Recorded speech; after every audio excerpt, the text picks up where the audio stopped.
Charles Hutchinson, co-founder and CEO of Input and Output.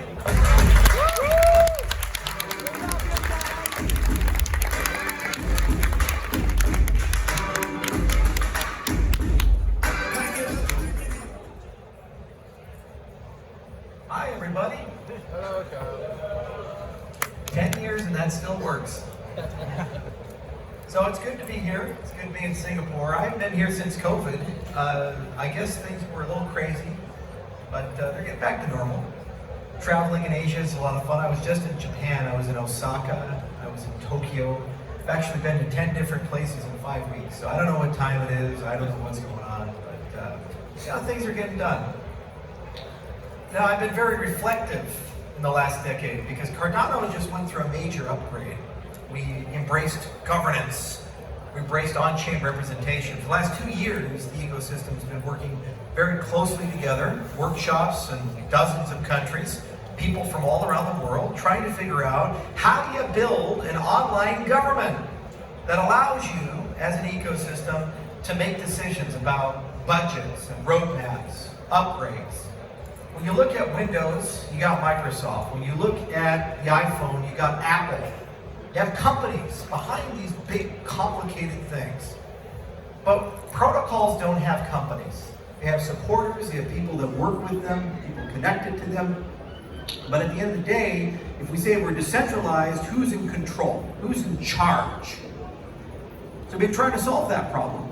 On-chain government, the consent of the government, the institutions, writing a constitution. I was down in Argentina, we're having a constitutional convention there.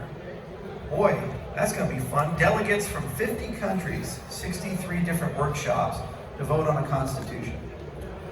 And as fun and exciting as that is, that's not what I'm here to talk about today. Talk about the future. See, I think about cryptocurrencies in terms of generations. I've been in this space for so long, I was actually in the middle of the very first generation, Bitcoin. So in 2010, 2011, nobody was in it for the money. You know that because there was no money. You had to buy your own coffee. Nobody knew what Bitcoin was. They thought it was a cult. Probably still is. And what was fun about it and exciting about it is that we had these broad aspirations and goals of where we wanted to go and what we wanted to do. It was the cypherpunk movement that came from the 1980s. Information moves instantaneously. So money should. Email for money. Let's do that. Then Bitcoin started catching on. First generation was about decentralization, disintermediation, this idea of being your own bank. Mission accomplished. Well, what's the first thing you do when something is successful? You criticize it. We love the iPhone, but we love Windows, but we love Android, but. So we love Bitcoin, but we don't have programmability. So the second generation came, and the second generation was about smart contracts, programmability. Eureka! At the time, everybody thought we were crazy. But in hindsight, it was like when JavaScript came to the web browser. You had these static websites, they could be pretty, you couldn't do much with them. JavaScript comes, and you have Amazon, and you have Facebook, and you have Google. You have all these amazing things. Eureka! Awesome! And when we have programmability, what do? We say, well, that's all fine and dandy, but damn, it's expensive. Apparently, building a virtual machine, a shared state amongst millions of people, a finite resource, doesn't scale very well, does it? Second, how do you get it to work with everything? Where's your interoperability? And yes, what Cardano is dealing with right now, how do you build a government? Because you're not dealing with a simple utility. Digital gold, teleporting Bitcoin around. We're talking about a programmable system. So you have to upgrade that system. You have to evolve that system. You have to make that system better.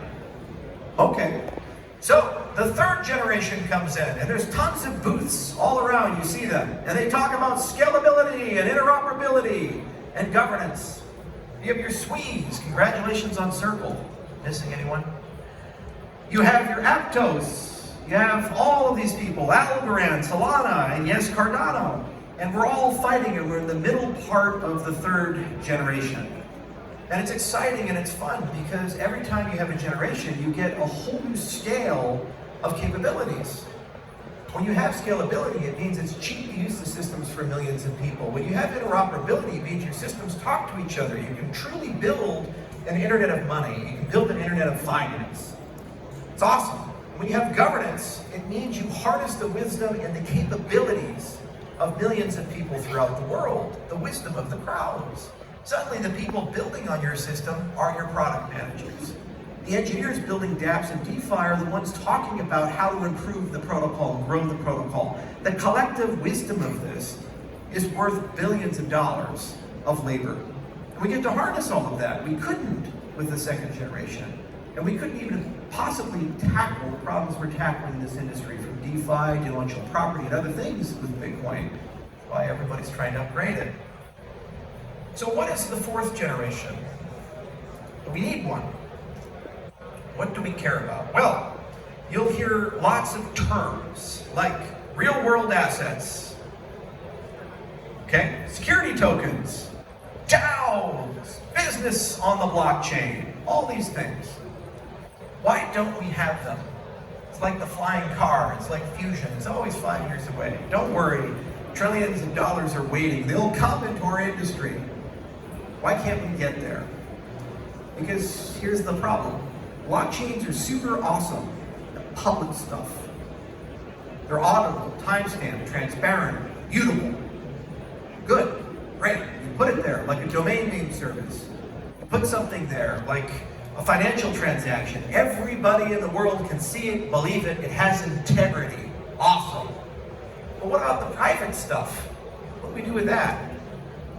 Do you like running a business where all your HR is public? Like running a business where all the money in the cash registers is public? How many people want all their Google searches to be public? Show of hands. Nobody? What about Amazon purchases? What about your political preferences? What about who you voted for in the election? Turns out that privacy is kind of part of the deal. And every real-world application, asset, business, transnational agreement always has two sides. A public side and a private side. Public side, we do well, and we're starting to master the art of programming it and scaling it and getting it done. But the private side is still something that's not clear, and in practice, how we're solving it is the same way we've always solved it. You pick somebody you trust, you give them the information, and you hope to God they don't lie, steal, cheat, manipulate. So if you have a blockchain application with a private and public side, and the private side is off-chain and centralized, do you have a decentralized application? No. That's the first challenge. The second challenge is in the legacy financial world, and frankly, the real world, you don't have this idea of transactions without identity. You don't have this idea of businesses and no identity, assets and no identity. When you see a plot of land, what's the first question you ask? Who owns that? When you see a business, who owns that? Who? Something happened. Who are the people involved? What's the story behind that? So, where's this in crypto? We have accounts, we have UTXO, we have transactions, we have metadata, but where's the identity primitive of these types of things? The legacy world has spent centuries regulating and optimizing and figuring out how to answer the question who, how to adjudicate the question of who, the dispute resolution systems and the property rights systems and the transnational agreements. The cryptocurrency space doesn't. So how do I bring real-world assets? How do I build real-world businesses in a space that lacks a who?